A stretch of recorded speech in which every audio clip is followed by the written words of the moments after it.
This beautiful woman is my mom, and this picture was taken 10 years after she was diagnosed with colon cancer, 9 years after her health insurance was canceled because of her pre-existing condition of cancer, and 8 years before she was eligible for Medicare.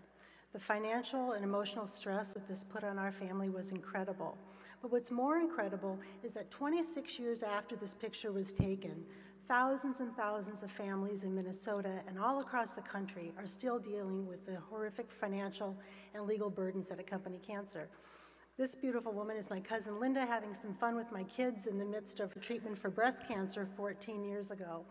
And 6 months after that picture was taken, Linda lost her job because of cancer, and she'd held that job for over 10 years. But she's not alone. In fact, the probability of a cancer patient being employed in the first year after diagnosis drops by 10%, and 3 in 10 employed women who are diagnosed with breast cancer will no longer be working 4 years after their diagnosis. The legal and financial worries are seemingly endless. What happens if I lose my job? How will I pay my bills? How will I pay for my mortgage, my medications? Should I file for Social Security disability? And the financial implications are staggering.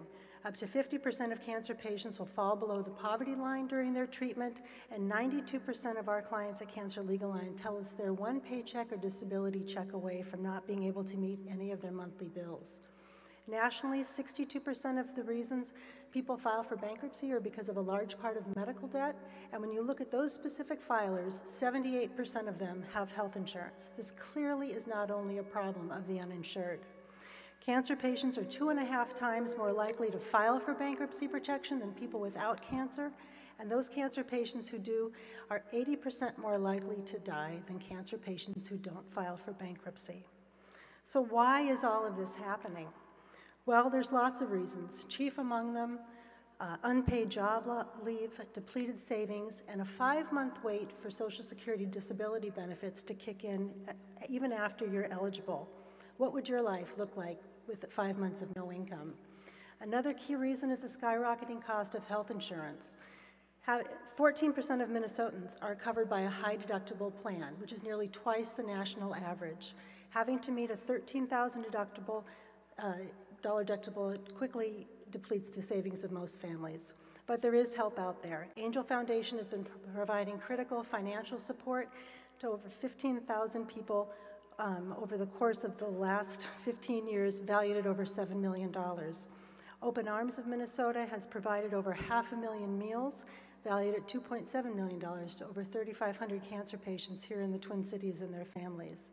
And Cancer Legal Line has been providing free legal services for the last 10 years, valued at over $3 million, to Minnesotans who have no other access to avail themselves of an attorney's help for the legal issues that they need help with. In addition to providing funding for this, Susan G. Komen, Minnesota, makes critical financial assistance available to breast cancer survivors around the state via these organizations, and some copay and travel assistance is made available, like by Leukemia and Lymphoma Society, for people with blood cancer. We need some really big ideas to drive this change. We can't continue to make this change with just private donations and grant funding. A big system change is needed, and it's needed with big ideas from all of you.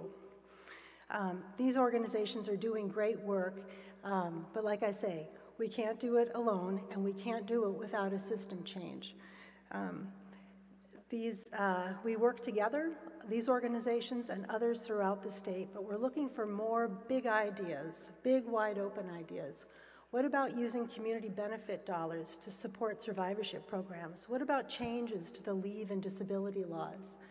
What about mortgage forbearance for those 5 months when you're waiting for your Social Security to kick in? So if you're a cancer survivor, I beg of you to share your story, because these issues have dwelled in the shame and secrecy and silence for far too long. And if you're a provider, ask, because I bet you're not hearing a lot of these stories. But please ask about them, and don't assume that everybody is fine, and don't judge a book by its cover. All of our organizations have people who look perfectly fine on the outside but are on free fall on the inside. And regardless of what your role is in this room, act. I guarantee you that your expertise in marketing, public policy, evaluation, measurement has a critical voice to play in this conversation. And let's not let another 26 years pass. Thank you very much.